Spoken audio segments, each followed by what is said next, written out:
ایک خاتون آئی اور اس نے کہا امام اعظم ابو حنیفہ رحمۃ اللہ تعالی علیہ کے پاس ایک کپڑا تھا ریشم کا، اور اس عورت کے پاس کچھ ہی پیسے تھے۔ اس عورت نے کہا میں ایک غریب عورت ہوں، مجھے آپ ایک کپڑا ایسا بیچو جس میں آپ نفع مت لینا مجھ سے۔ وہ کہا جاتا ہے نا مدل مل جائے، یہاں تو سب ہر کوئی یہی دعویٰ کرتا ہے جتنے کا پڑا ہے اتنے کا بیچ رہا ہوں آپ کو، پھر دکان کیوں کھول کے بیٹھا ہے؟ ہر کوئی یہی کہتا ہے کہ مجھے جتنے کا پڑا ہے اتنے میں دے رہا ہوں آپ کو۔ امام اعظم ابو حنیفہ رحمۃ اللہ تعالی علیہ کے پاس عورت آئی، کہا ایک کپڑا مجھے دیجئے، اس پر آپ نفع مجھ سے مت کمائیے، باقی سب سے نفع تو لیتے ہی ہیں۔ تو امام اعظم نے کپڑا اٹھایا اور کہا لے لے اس چیز کو۔ تھان تھی، کہا کتنے؟ کہا 4 درہم۔ اس عورت نے کہا مجھ بڑھیا کا مذاق مت اڑائیے، وہ کپڑا جو ہے قیمتی تھا۔ امام اعظم ابو حنیفہ فرمانے 4 درہم؟ کہا میں سچ بول رہا ہوں 4 درہم میں لے لے۔ وہ خاتون کہتی ہے ایسا کیسے ہو سکتا ہے اتنے کم قیمت کا؟ امام اعظم ابو حنیفہ رحمۃ اللہ علیہ فرماتے ہیں میں نے اس کے ساتھ ایک اور کپڑا خریدا تھا، یعنی جب میں اس کپڑے کو دکان میں لایا تھا 2 تھان تھے میرے پاس، اور ایک تھان بیچ کر کے میں نے پورا نفع لے لیا، اب یہ کپڑا صرف مجھے 4 درہم کا پڑتا ہے، تھا وہ 100 درہم کا۔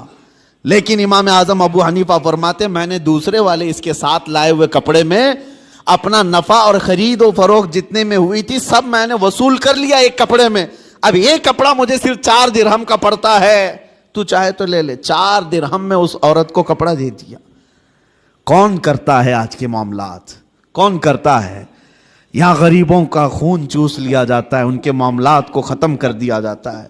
عزیزان گرامی وقار، جب تک یہ احساس تمہارا بیدار رہے کہ مجھے اگر دھوکہ اگر میں دوں گا تو اللہ شاہد ہے، اللہ دیکھ رہا ہے، ہر چیز وہ تمہاری قیامت کے دن لائے گا۔ فَمَن يَعْمَلْ مِثْقَالَ ذَرَّةٍ خَيْرًا يَرَهُ وَمَن يَعْمَلْ مِثْقَالَ ذَرَّةٍ شَرًّا يَرَهُ۔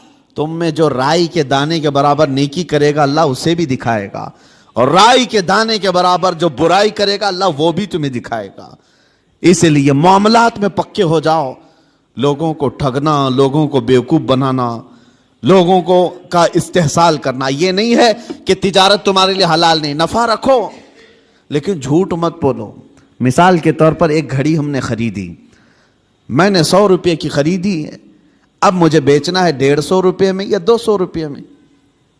150 روپے کی میں قیمت لگایا تھا، 50 روپے فائدہ تھا ہمارا، اور جب آپ خریدنے کے لیے آئے تو ظاہر سی بات ہے نیگوسیشن تو چلتا ہی ہے، آپ آتے ہی اس کی قیمت کم کرانے لگے، تو آپ جب قیمت کم کرانے لگے تو سیدھے آپ نے کہا مجھے 120 میں دو، اور ہم نے کہا اتنے میں تو مجھے پڑی بھی نہیں ہے، جبکہ ہمیں پتا ہے یہ گھڑی 100 روپے کی ہے اور اس نے صرف 30 روپے کم کرایا تھا۔